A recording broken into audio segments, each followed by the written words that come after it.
नमस्कार दोस्तों। आज की कहानी में हम चर्चा करेंगे ईमानदारी और स्वाभिमान की। ये दोनों गुण किसी भी व्यक्ति को महान बनाते हैं।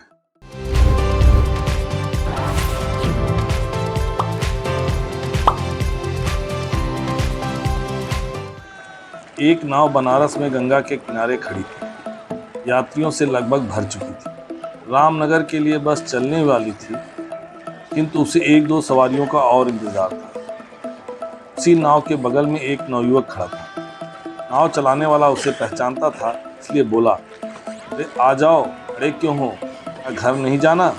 नवयुवक ने कहा, जाना तो है, लेकिन आज मैं तुम्हारी नाव से नहीं जा सकता। नाव वाला बोला, तो भैया रोज़ तो इसी नाव से आते जाते हो, आज क्या बात हो गई? नवयुवक ने उत्तर दिया, आज मेरे पास तुम्हें उतराई देने के लिए पैसे नहीं हैं। नाव वाले ने कहा, अरे तुम आ जाओ, कोई बात नहीं, आज नहीं है तो कल दे देना। तो नवयुवक ने सोचा, बड़ी मुश्किल से तो माँ मेरी पढ़ाई का खर्च जुटाती है, फिर भी यदि पैसे का इंतजाम नहीं कर पाई तो कहाँ से दूंगा। उसने कहा, नहीं भैया तुम नाव ले जाओ, मैं नहीं जाने वाला। इतना कहकर उस नवयुवक ने अपनी किताब कॉपियों को एक हाथ से ऊपर उठा लिया और छपाक से नदी में कूद दिया। नाव चलाने वाला देखता रह गया तो बोल पड़ा, अजीब मनमोजी लड़का है। वह नवयुवक छप छप करते हुए गंगा नदी पार कर गया।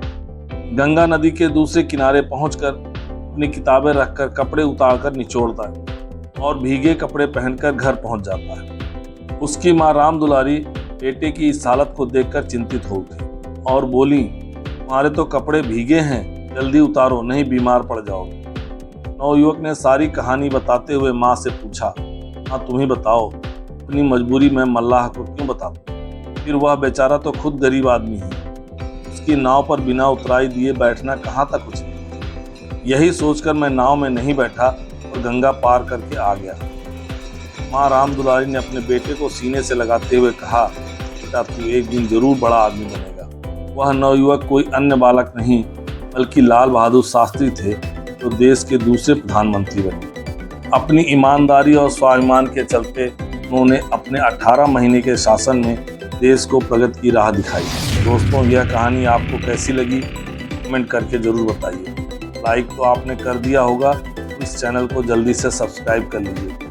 साथ ही बेल आइकॉन ज़रूर दबा दीजिए ताकि इस तरह की कहानियाँ और भी देखने को आपको मिलती रहे। धन्यवाद।